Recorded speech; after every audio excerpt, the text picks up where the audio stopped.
Bonjour, bonjour à tous et bonjour à toutes. Je suis ravie encore une fois de vous retrouver là aujourd'hui et j'espère que vous êtes en forme. En tout cas, je le souhaite très fort. Je vois qu'il pleut ici alors que je suis dans les Pyrénées orientales et j'espère qu'il fait beau chez vous. En tout cas, je vous le souhaite de tout cœur. Aujourd'hui, c'est oser guérir son corps, son cœur et ses émotions. Mais plutôt c'est son cœur et ses émotions. Voilà. C'est ce qui m'a été demandé et je trouvais que c'était une très bonne idée parce que effectivement, eh ben, le cœur, c'est là où siègent nos émotions, justement. C'est là où se trouve la colère, la haine, l'amour, la joie aussi. Voilà. Et toutes les déclinaisons possibles de l'un et de l'autre. Et c'est vrai que c'est le chemin de toute une vie, hein.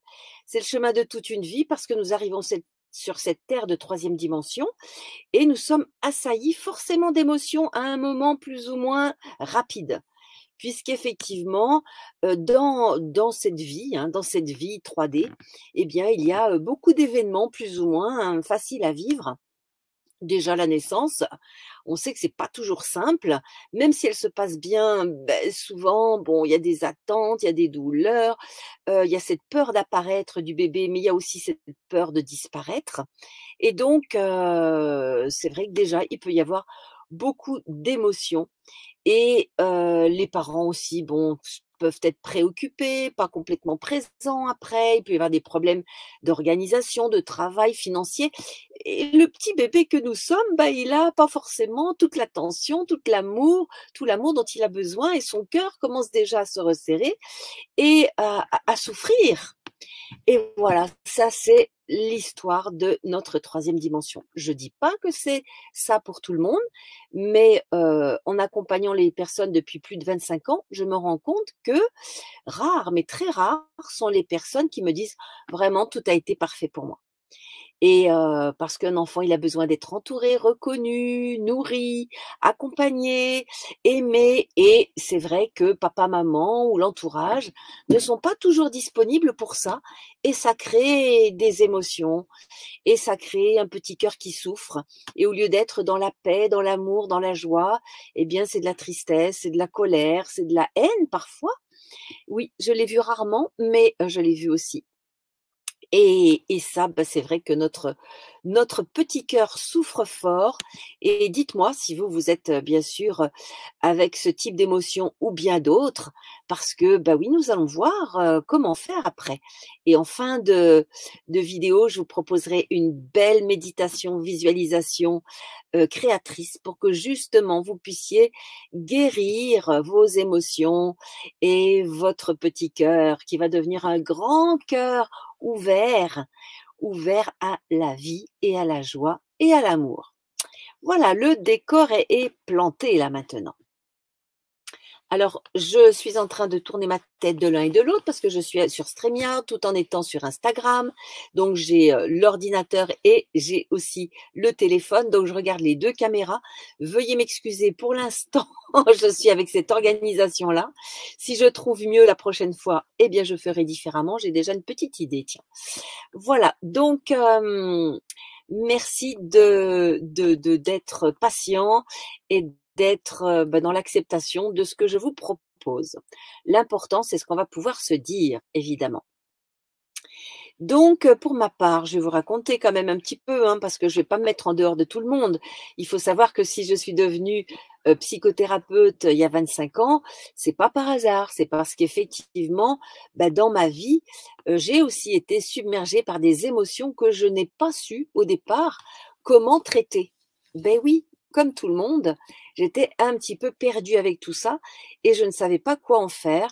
Donc, bah oui, j'avais comment dire? Beaucoup de tristesse, beaucoup de sentiments d'impuissance à pouvoir, gérer la vie que j'avais envie de vivre et j'aurais aimé une vie, paisible, un entourage, encourageant et paisible aussi et c'était pas du tout le cas et je n'ai aucun reproche aujourd'hui à faire à ma famille, à mes parents, parce qu'eux-mêmes aussi ont fait au mieux de leurs possibilités eux-mêmes n'ont pas reçu non plus tout ce qu'ils avaient besoin de recevoir enfant, et ils n'ont pas pu non plus me redonner ce dont j'aurais aimé, moi, en tant que petite fille qui avait besoin de tout ce dont je vous ai parlé tout à l'heure. Donc, voilà, et j'ai fait avec ça. Mais avant de faire avec ça, qu'est-ce qui s'est passé? Eh bien, mes émotions qui étaient perturbées m'ont amené dans des états vraiment très délétères, comme je vous disais tout à l'heure, et je suis arrivée, et je ne dis pas que ça arrive à tout le monde, mais pour ma part, et je suis arrivée à un cancer du foie à 37 ans, parce que le foie, c'est quoi? C'est le siège des émotions, c'est le siège de la colère aussi, et c'est le siège des émotions en médecine chinoise. Et donc là, qu'est-ce que ça veut dire? Eh ben, ça veut dire que je n'arrivais pas à gérer mes émotions, que ma colère, elle était rentrée parce que je ne pouvais pas l'exprimer à l'extérieur. C'était pas bien pour une petite blondinette de dire ses émotions et notamment sa colère. Il fallait être bien sage, il fallait être bien poli. Donc j'ai rangé ma colère, sauf que je l'ai introduit, voilà. Il y a un autre mot, à l'intérieur de moi, introjecté, voilà. Et ben ça a petit à petit fait le lit d'une maladie, puisque vous savez bien, si vous regardez par exemple sur le livre de Jacques Martel, vous allez voir la correspondance entre les maladies et l'art symbolique.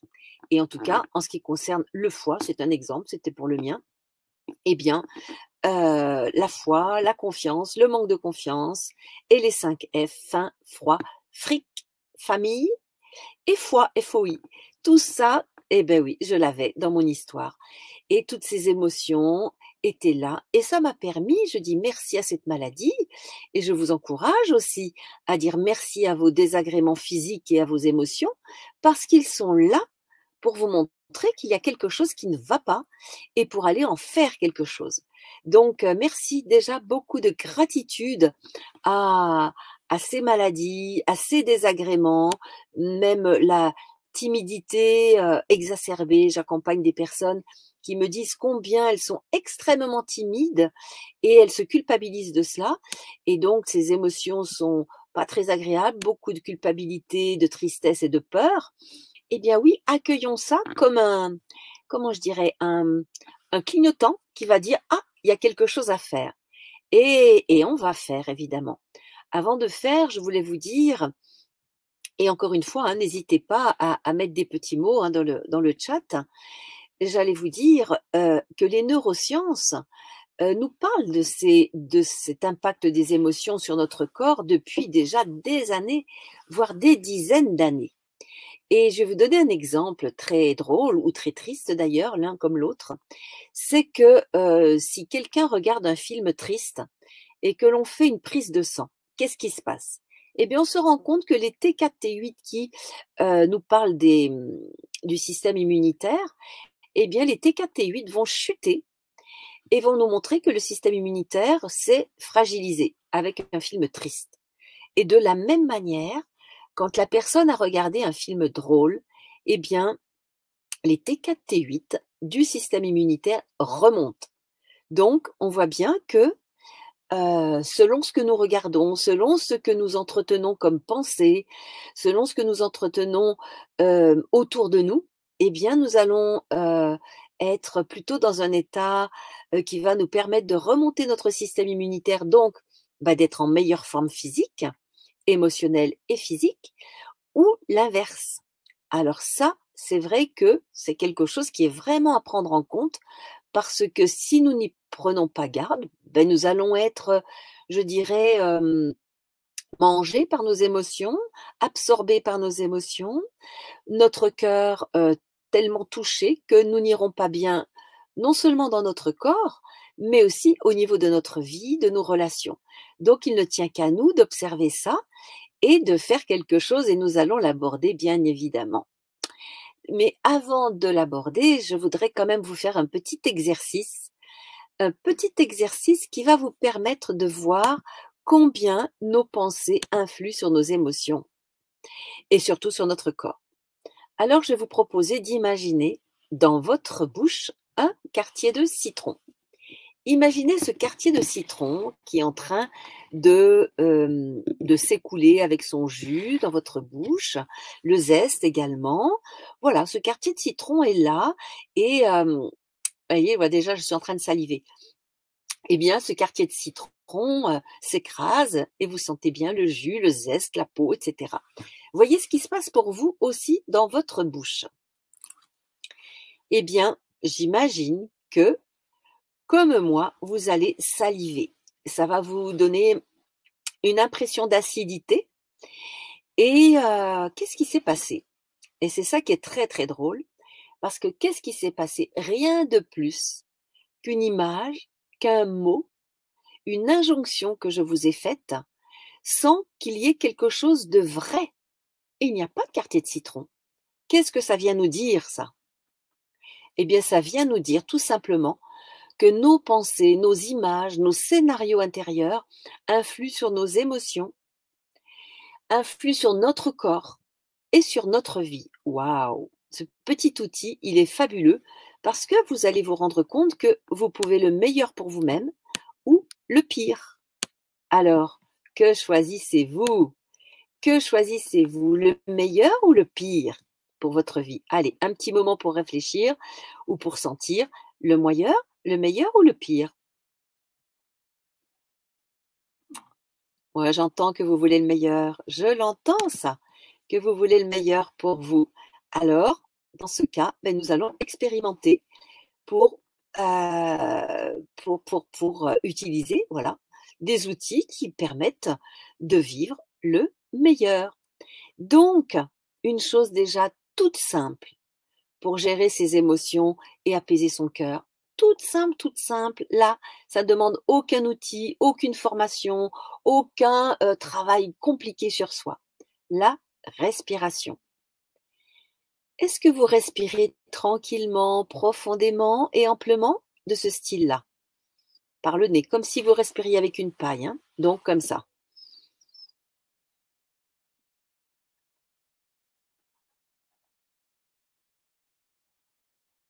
J'inspire et j'expire très lentement, très confortablement.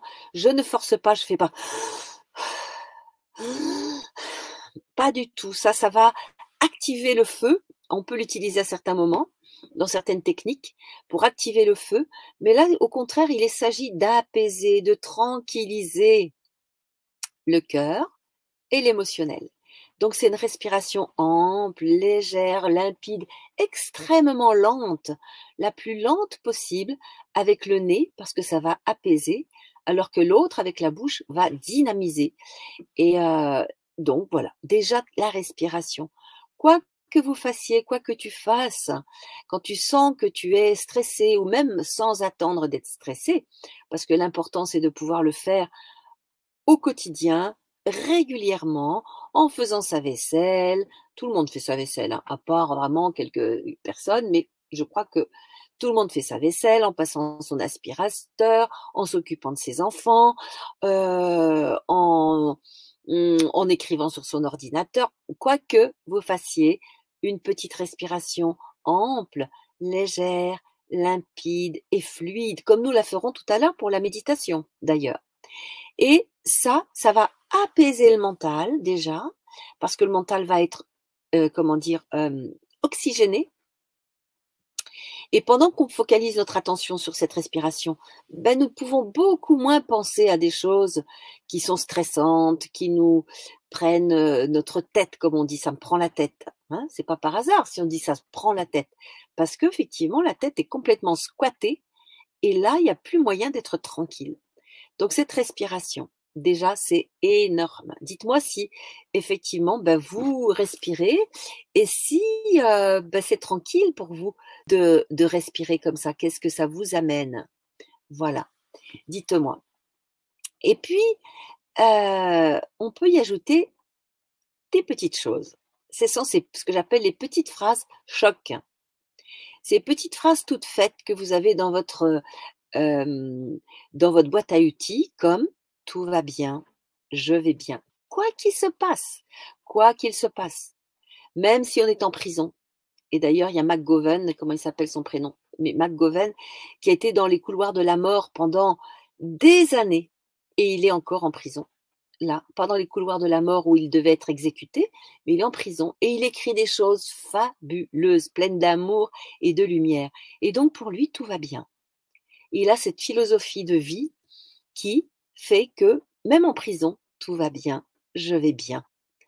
Donc ça, c'est un petit outil très puissant d'avoir des pensées saines qui vont aller directement toucher le cœur et qui vont directement toucher le système immunitaire et directement nous amener dans une vie beaucoup plus paisible, tranquille, que si nous avions des pensées telles que oh, il m'en veut, elle m'en veut, ça va mal se passer, je vais pas y arriver, etc., etc.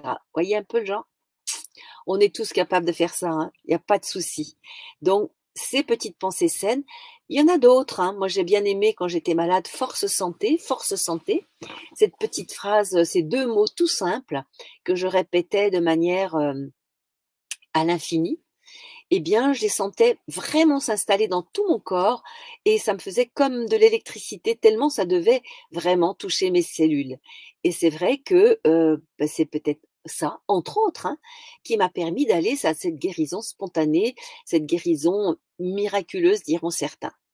Donc, ces petites pensées nous permettent effectivement d'avoir un scénario qui va être beaucoup plus sain, beaucoup plus créateur de vie joyeuse.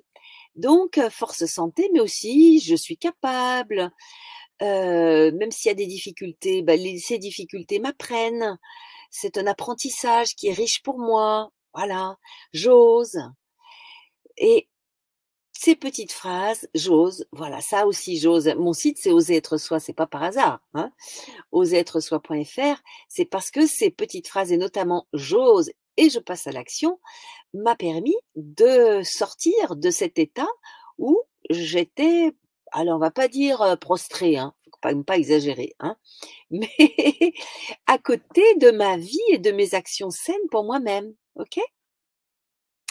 Donc, ces petites phrases, elles sont indispensables et je vous propose vraiment de pouvoir me dire si vous les utilisez, comment ça marche pour vous. Qu'est-ce qui va aussi permettre d'aller bien dans ses émotions et dans son cœur?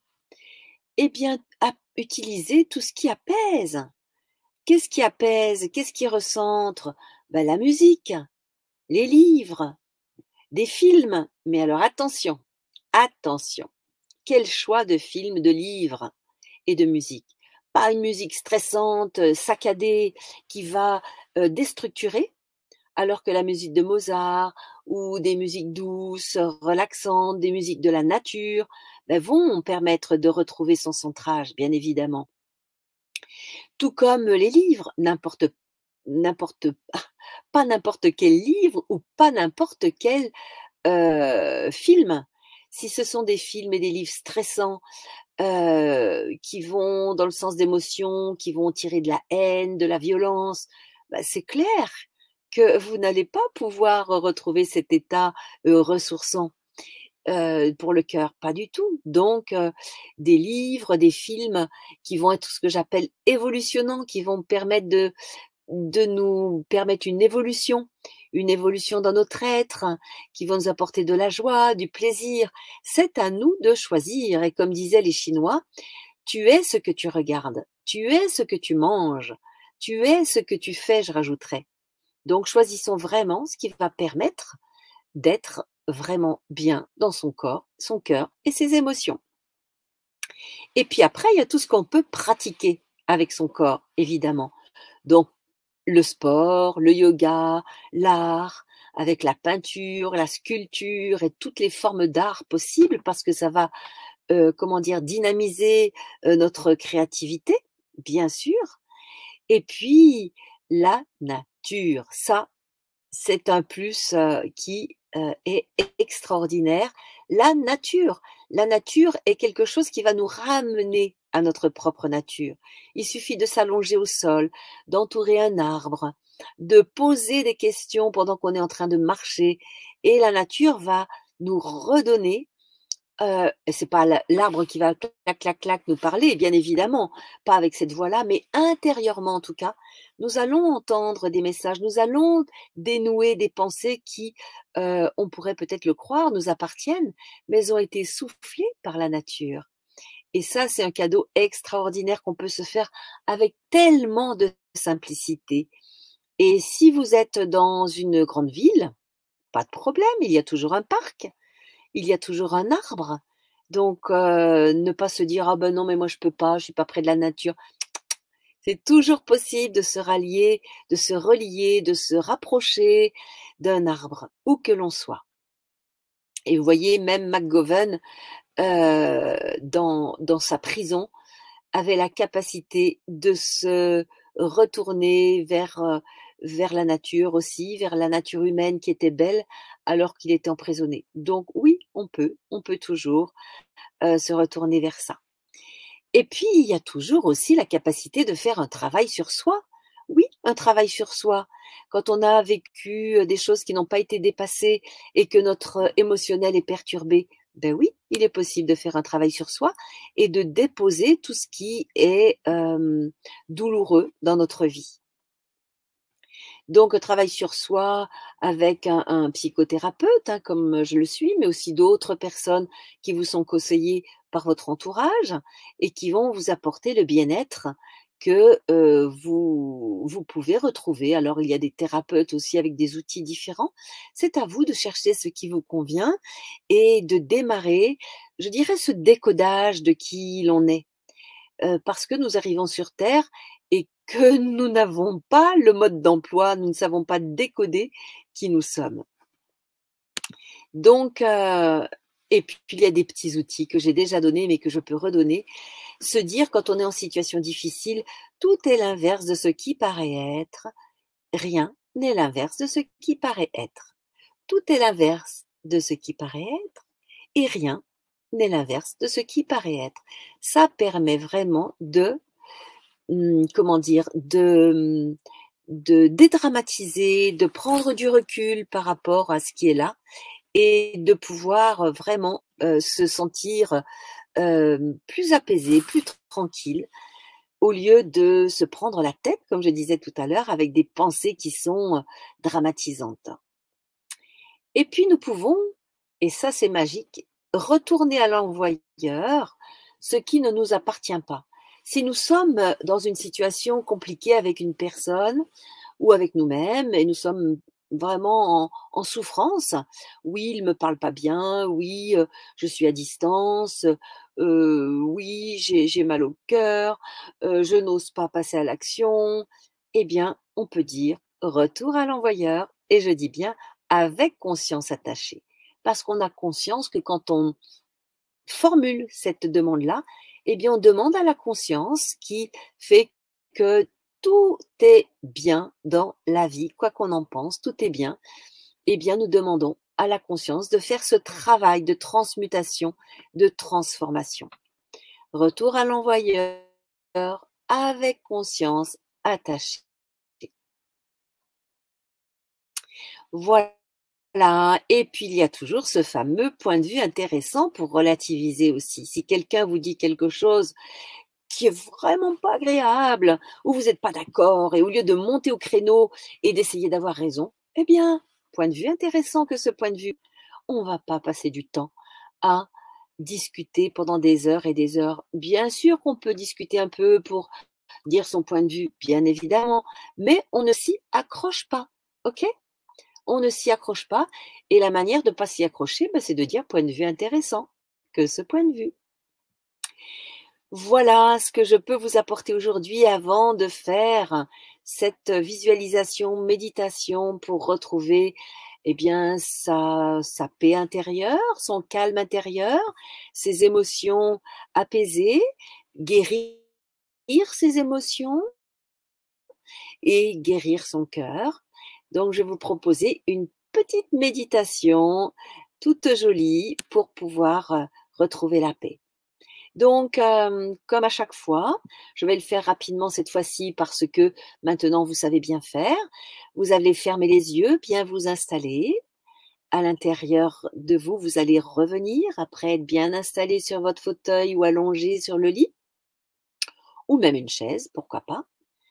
Revenez à l'intérieur de vous, prenez conscience de ce qui se passe à l'intérieur, de comment est cette respiration, comment est ce corps là maintenant. Est-il apaisé? Cette respiration est-elle apaisée? Juste faire un petit état des lieux, des pensées également, s'il y en a, des émotions. Et tout simplement, en respirant profondément, lentement, dire intérieurement je relâche. Je me détends à chaque expiration, sens comme le corps se relâche, comme les pensées se relâchent. Tout se relâche, du haut de la tête jusqu'aux pieds, jusqu'aux mains. Relâche, détends.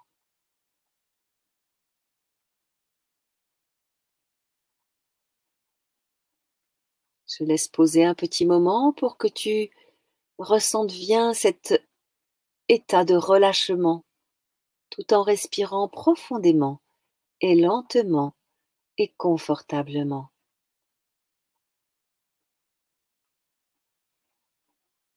Imagine-toi maintenant dans un endroit de la nature où tu es parfaitement bien, en sécurité, totalement en sécurité. Un endroit de la nature que tu connais ou que tu imagines.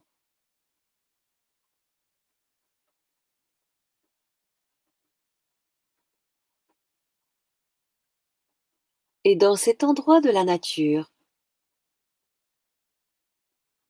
tranquillement, tu vas pouvoir trouver un endroit où t'allonger et sentir cette terre Gaïa.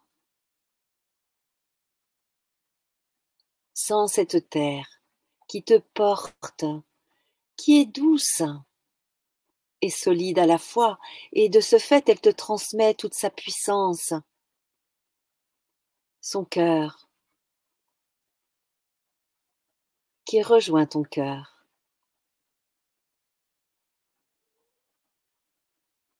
Laisse-toi envahir par toute cette belle énergie de Gaïa, alors que tu es allongé au sol.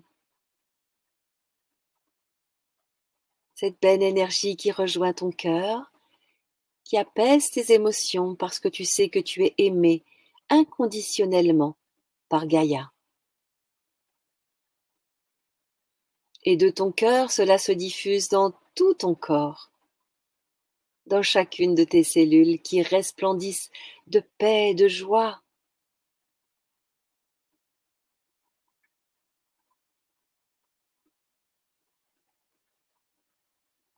Et au-dessus de toi, tu perçois le ciel, avec sa fluidité, sa légèreté, mais aussi toute sa force du ciel avec ses étoiles et bien d'autres choses que tu perçois et que tu ne perçois pas, et que tu percevras peut-être. En tout cas, sens cette belle énergie du ciel qui descend en toi, comme si des milliards de petites étoiles minuscules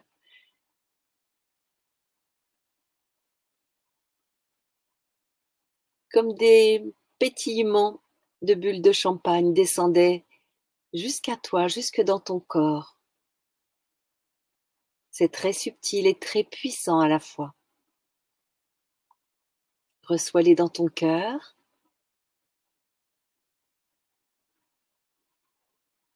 Reçois-les dans tout ton corps. Et tu reçois ainsi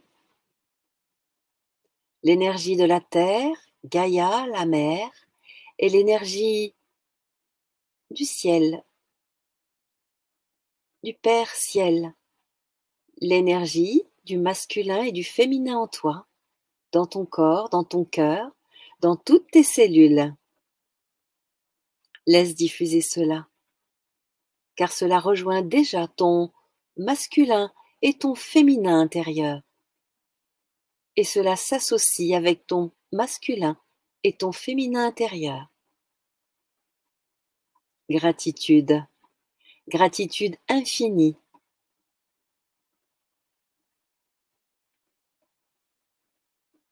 C'est cette gratitude qui va te permettre d'accueillir plus encore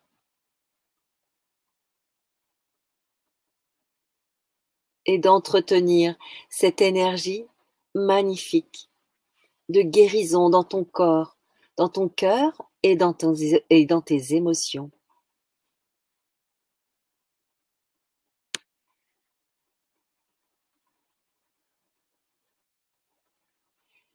Voilà, tu vas pouvoir reprendre maintenant conscience de la pièce qui t'entoure de manière plus importante pour revenir à toi, où tu vas pouvoir laisser diffuser encore et encore cette belle énergie pendant que je vais terminer.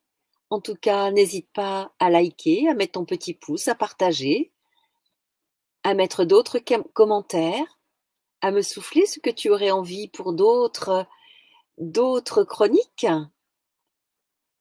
de Oser être soi. En tout cas, sache que je suis tellement contente de partager ce temps avec toi, parce que je sais que c'est mon chemin de partager toutes ces belles choses que j'ai à l'intérieur de moi, que je reçois, pour te les transmettre. À très très bientôt. Et quand quelqu'un me dit retour en l'envoyeur, est-ce que ça veut dire qu'est-ce que l'on fait de la bienveillance? Ben justement, puisqu'on demande avec conscience attachée, on demande que cela soit transmuté, on le renvoie à la personne ou à la situation en demandant à ce que la conscience fasse ce travail de transmutation. Waouh, nous guérissons ainsi nous-mêmes, l'autre et la planète. À très bientôt pour d'autres aventures, en tout cas tous les lundis à 13h sur samadé.fr, sur Instagram et puis sur Facebook également, Samadé, et puis sur YouTube également, puis après sur ma propre page. À très très bientôt avec joie, avec plaisir. Ciao, ciao.